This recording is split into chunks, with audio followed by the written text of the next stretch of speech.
All the dramas on stage one centred on the ProDrive BRX team, but today it was the turn of Toyota to suffer. South African Henk Lattigan lay second overnight, but was forced out of the dunes with a misfire. Rather than struggle through the rest of the stage, he elected to take the road back to the bivouac for repairs.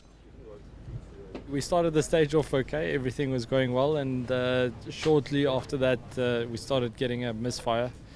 So something obviously went wrong inside the engine. We tried a lot of things to try and fix it. We have some tools and limited space in the car, so myself and Brett stopped in the stage to try and see what we could do.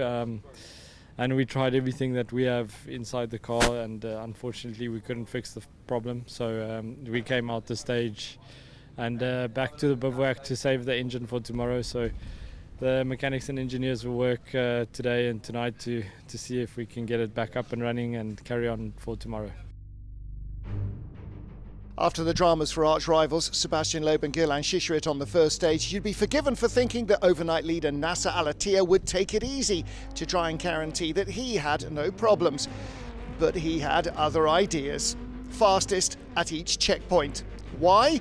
Because points are available for winning each of the stages, and with overall victory now impossible, Loeb would doubtless be targeting those in a flat-out attack. The end result? Victory on stage 2 for the Toyota, almost 8 minutes ahead of anyone. Once again proving fast and equally important, as bulletproof as on the Dakar. Yeah, it's very difficult stage and not easy. We have 2 times big impact, and it's a little bit shoulders not really 100%, but okay. We finish and we are quite happy. Yesterday's disasters saw WTRC Championship leader Sebastian Loeb's day ending on a recovery truck. A complete engine change by the ProDrive BRX mechanics in record time would allow the Frenchman to start today's stage, but at the cost of over 66 hours of penalties. So he'd be living up to the name of his car, the Hunter, as he tried to wrestle vital points away from his arch rival.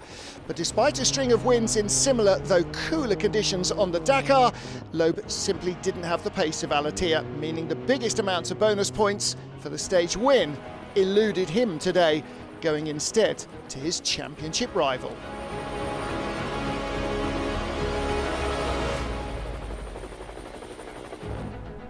Saudi Arabia's Yashir Al-Raji finished stage 1 in a fantastic second overall. His pace on the Dakar had hinted at such potential, and now he was delivering.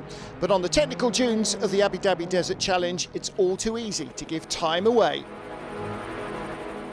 Al-Raji again paced himself perfectly. Loeb may have been faster over the stage, but the Overdrive Racing Toyota driver's battle isn't with the Frenchman, it's with his own pursuers, and he managed to open up the gap on them today. A job well done so far.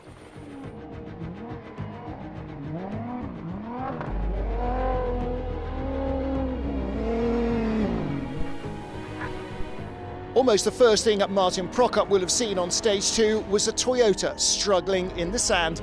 Even if he didn't know who it was, from very early on, he'd have known he was potentially up to 3rd overall.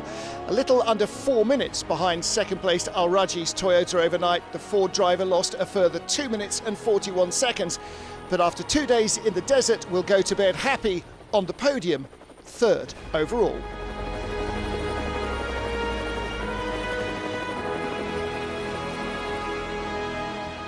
Day 1 saw Denis Krotov finish in 6th place, just 31 seconds behind the Toyota of Joan Cruz Jacopini. And when the Argentine hit problems, it was always going to benefit the Mini driver. The 44-year-old, eager to perform well after a disappointing Dakar, was 4th fastest today and 4th overall.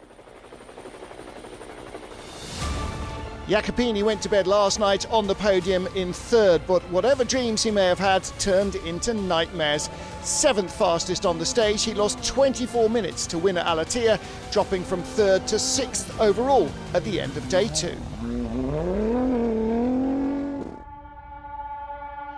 With 2 wins on the stages, Nasser Al-Attiyah continues to lead as his rivals hit trouble.